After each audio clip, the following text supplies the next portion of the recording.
Alright, and welcome back to the channel, buddy, and I hope you're doing fine. Today I want to do a first impression video after a couple days of Arena Breakout Infinite. Oh my God, and it's just another Tarkov clone. Just play Tarkov. They're stealing everything. It's a copy-paste Chinese mobile game.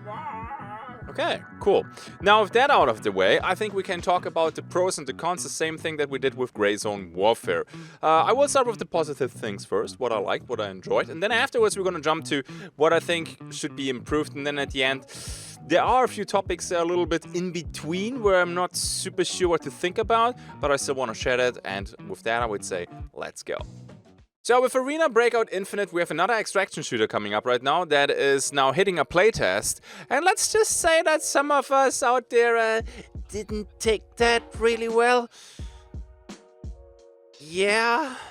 Let's start with the first good thing about the game, and that is competition. Now this might sound a little bit weird, but for you, the consumer, having competition out there is good. It helps to improve the other games because suddenly there is competition and you want to beat them, obviously. You want consumers, gamers, play your game and not the competition. If there is no competition out there, sometimes, at least I get the impression, some devs can get a little bit lazy and have a game in beta for 8 years or something like that. But that's of course not AB specific, I'm just gonna call it AB now, so Arena Breakout Infinite, because I don't want to have this long ass title every time. First thing that I absolutely loved about the game is the quality of life that it adds compared to Tarkov. Yes, I will make that comparison a lot because, well, it is quite similar, let's be honest here. Which doesn't have to be a super bad thing. The one thing that I never understood with Tarkov was that it was hard just for the purpose of being hard. So they added stuff that made playing the game annoying. So you play a PMC, so you're a battle-hardened veteran, you know what you're doing, but you go to an area and you don't even have a map? Yeah. So how am I supposed to find the exit locations without a map on the second screen? So this is already something that I like. You have an in-game map and the map is actually pretty good. It shows you your quest locations, you have a compass, and yeah, it just works. You can reload your mags while you walk. You don't have to sit in a corner and hope nobody pushes in the exact moment because you will not see them coming around the corner, or at least it's very hard to see them. Why? You can fold up bags properly. There is just so many quality of life things that are... Why do you not have this in Escape from Tarkov? Now I don't want to go through the whole list of quality of life stuff because then this video would be a never-ending story. So that is already a plus. Next thing. Animations in the game are pretty solid, so everything that comes with the guns, with the weapons, the inspect, the reload, how the guns sound, how they shoot, it is pretty effing nice. Another thing that I absolutely loved and that I missed actually the first hour of the game is that you can have this quick equip. So you click that and then the game tells you, hey, what do you want to add to your loadout? And then if you don't have it, you automatically buy it. And that is great. Depending on the gun that you have, it's even giving you the option for all the mags available and all the ammo out there. So that is something, holy moly, I would like to have that in more games. Also, they have a gun range where you can just customize any gun and then shoot there, and it's not costing you a single in-game currency whatsoever. Next up, I want to talk about the maps, and there are currently two out there. We have the farm and we have valley. The farm is more of a, I would call it a tutorial map. It is very small, but the design of it is not too bad. The thing that I do not like too much about it, it's kind of a tube thing. So there are a few locations when people sit there on a rock on the high ground, they will see people cross. So that is not too great. But when you jump to the other map that is called Valley and it's way bigger, you have then cliffs and big open fields. That is good. So I think the first map is more the introduction thing. You can still go there, you have lots of quests there, and you get some very quickly PvP because you will stumble across other people when you chase gunshots. That is something that I really enjoyed. Another thing that I enjoyed was also the looting system. You know, when you played games like Tarkov, You are used to a big loot pool. There's so many different items, and this is something that I miss, for example, in Grey Zone Warfare. You're super limited in terms of what can you actually extract out of the enemy camp, of the map. I mean, of course, AB is not on the same level as Tarkov, because Tarkov is around forever, but you get a feeling of, hey, there's a lot of various things, and you can just inspect the item, and then you see how valuable it is.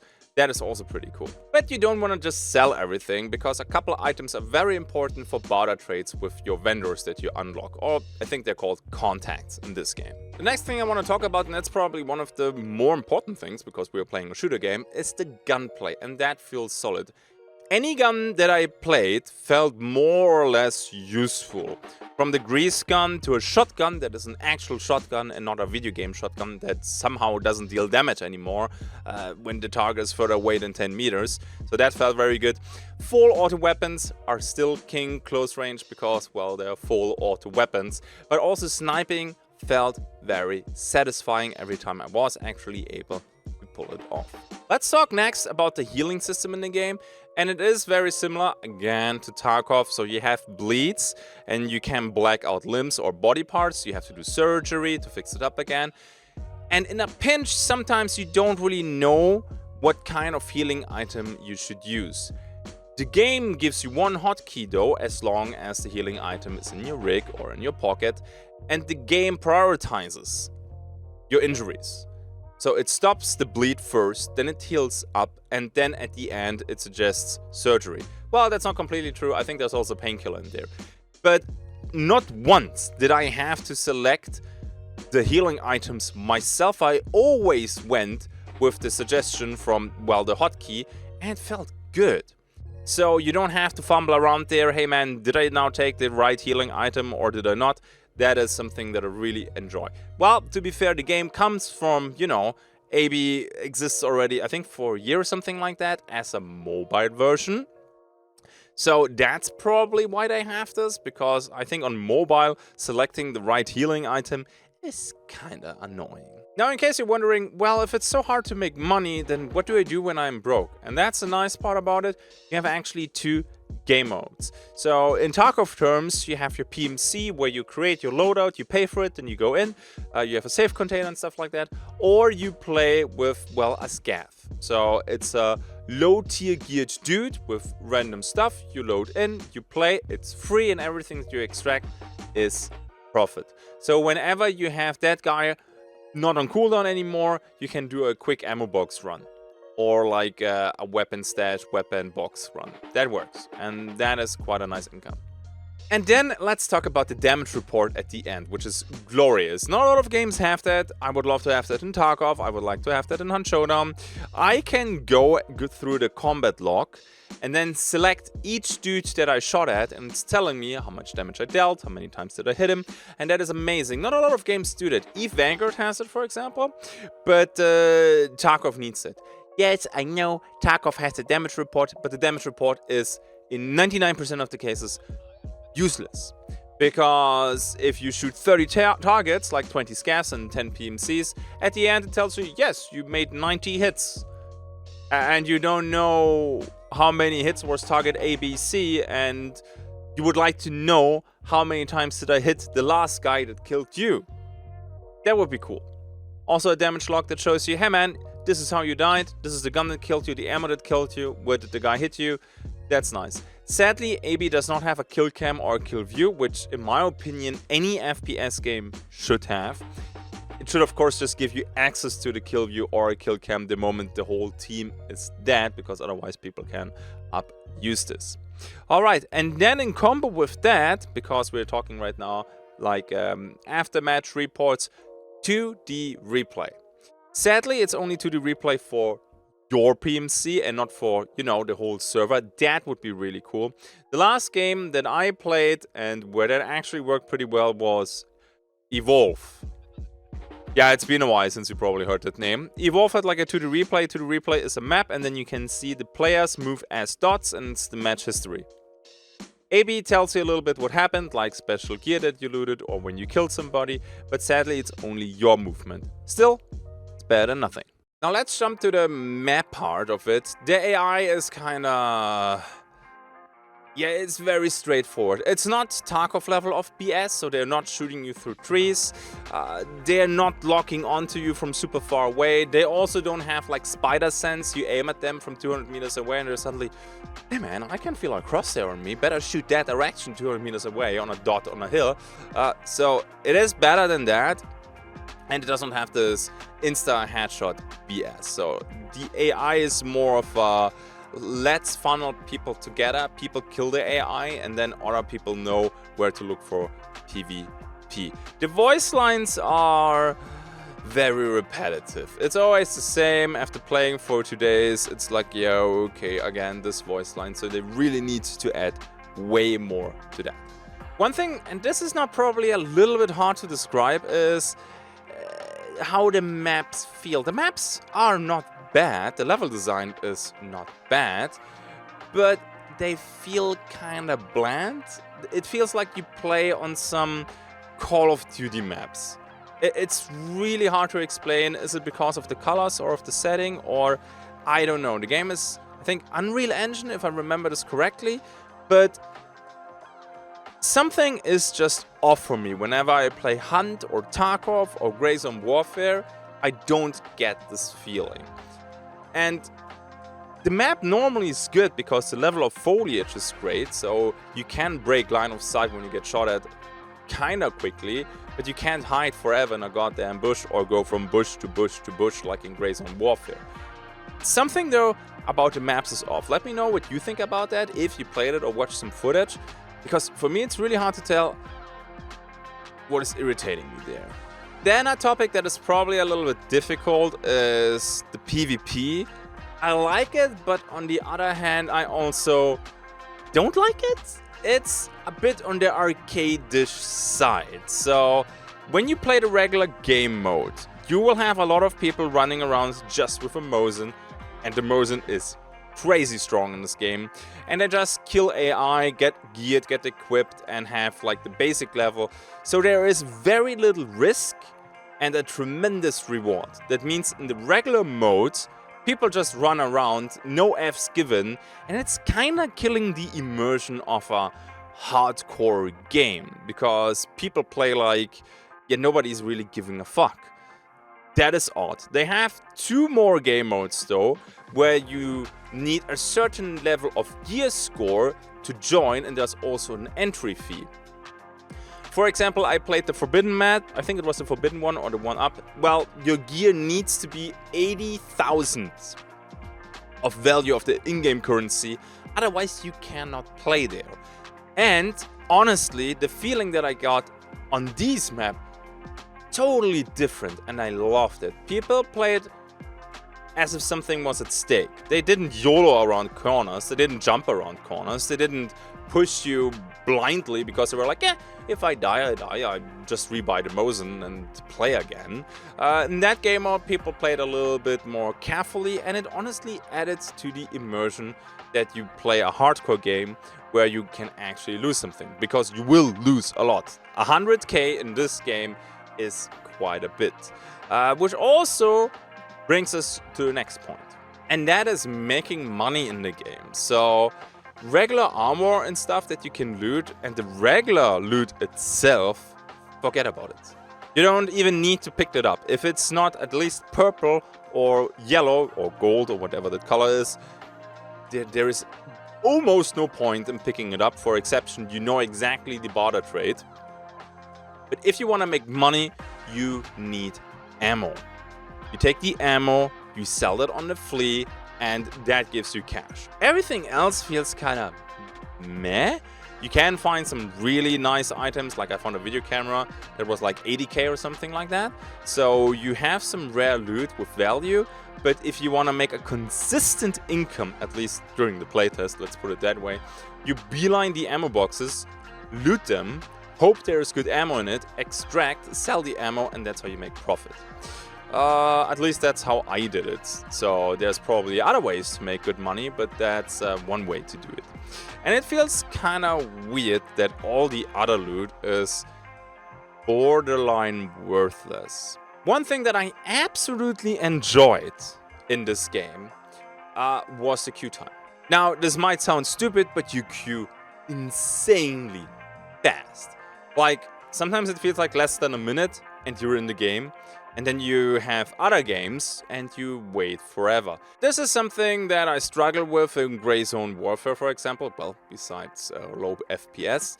In Gray Zone Warfare, you need a little bird and then you fly for a long time. Like several minutes when you want to go to the enemy camp. Sometimes you have to wait on top of that because all choppers are taken.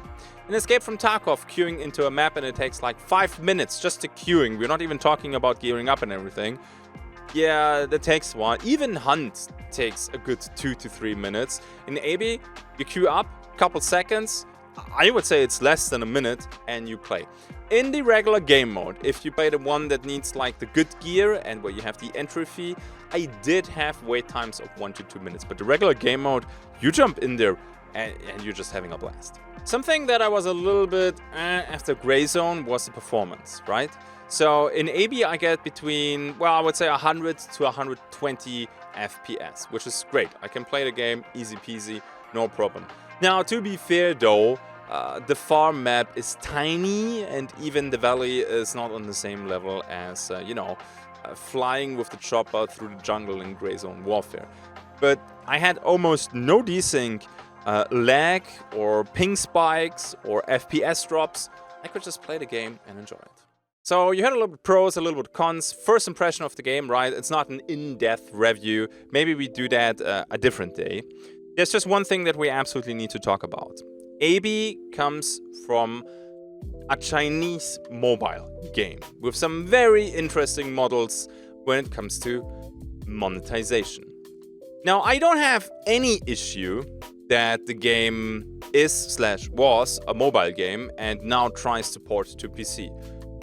Who cares, honestly? It might even be good because it means they had a lot of, lab rats already testing the game on mobile version. So we get already a kind of fleshed out version for PC where most of the, initial issues are already resolved. And I think a lot of good mechanics, like for example the healing one, comes from that mobile port. They had to design this for mobile players and now they just put that and took it over for PC, and I like it. Now, will I keep playing the game? So a little bit of background knowledge here for you guys. They reached out to me via email. Hey man, we have Arena Breakout Infinite coming up. Do you want to play that? And then I said, yeah. I reached out to them on Twitter for like, hey, can we have some keys for giveaways and stuff like that? And the communication was surprisingly fast. So I never waited more than, I would say, a day for a reply, be it the Twitter handle or be it their influencer contact via email. Okay?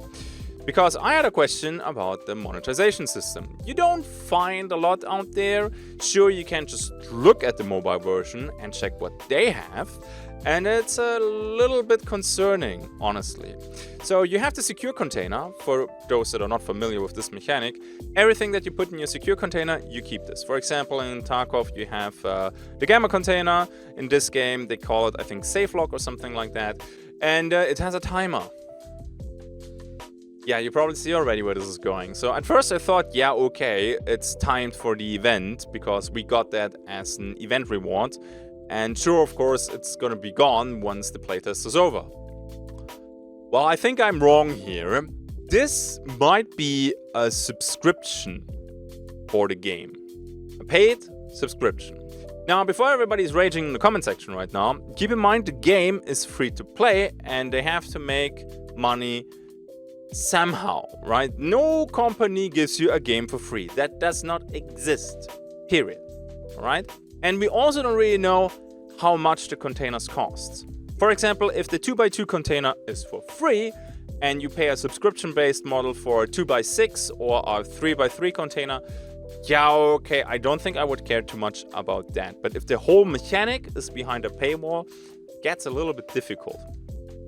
Now, let's say you pay $3 a month for that. Yeah. All right, then it's probably not that bad compared to paying $250 for Escape from Tarkov. You can put $3 and $250 a lot of times.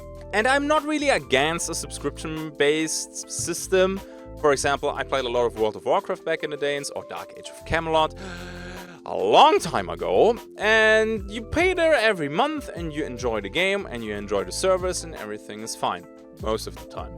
But there is a whole game behind the paywall, and right here it's a pay-to-win feature. Now, there's no discussing this, okay? They said it's more for convenience and other stuff. No, dude, a safe lock container is a pay-to-win thing. So either give us the base version and then give us bigger versions for money. I don't care about that. Although that mentality is already kind of weird because we're getting more and more pay-to-win in our games, and that should actually be kind of concerning, right? But what you gonna do? Now, of course, I decided, hey man, I'm gonna reach out to them, and I wrote them an email 3 days ago. Hey, do you have any idea how the monetization will work for this game? I would like to make a video, and that would be a bullet point of the video. And I got no reply. So, yeah, that is awkward. Now, I don't think that a subscription-based feature is bad, or paying a subscription to play a game is bad, especially when the game is free. But having more and more pay-to-win features in your game is getting kind of concerning. Like, what Tarkov did with the Unheard Edition was already like, wow. And I'm not gonna be a hypocrite. I do admit that the EOD version was already a tiny bit pay to win, but they just ramped it up by 1000%. It's getting more and more. And I personally think that companies like BSG, like Battleset Games, they're playing a little bit of lab rats, guinea pig, for like the really big players out there. Don't be fooled. Companies like EA, they definitely look at this and they're like, Nikita, how far can you push this and still be alive? And they will take notes. So if the secure container or the pay to win is too excessive, that kind of kills the fun for me, and then I will stop playing. I'm still looking for some intel, for some info, how it's gonna be. I think we just have to wait for the released version. It's too early to tell. I don't want to ride this hype wave, hey, this game's amazing and blah blah blah, and then you don't get a secure container. For the secure container, even the basic one, you have to pay. Because if that's the case, I'm not gonna play the game. Well, never say never, but then at least as it stands right now, don't really have interest in that. Because the only weapon against corporate greed is your wallet.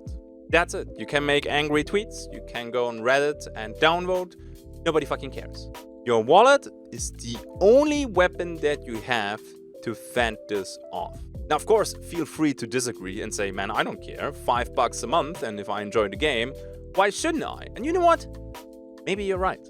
Maybe I'm wrong. But it just kind of rubs me the wrong way to have like different levels of gameplay depending on how much money I spend. I don't have an issue for, here's a subscription that you have to pay to play the game, but then afterwards we have different levels, and if you're poor and you cannot afford this, then why not do it with skins? Because people will be like, well, they have to make money somehow.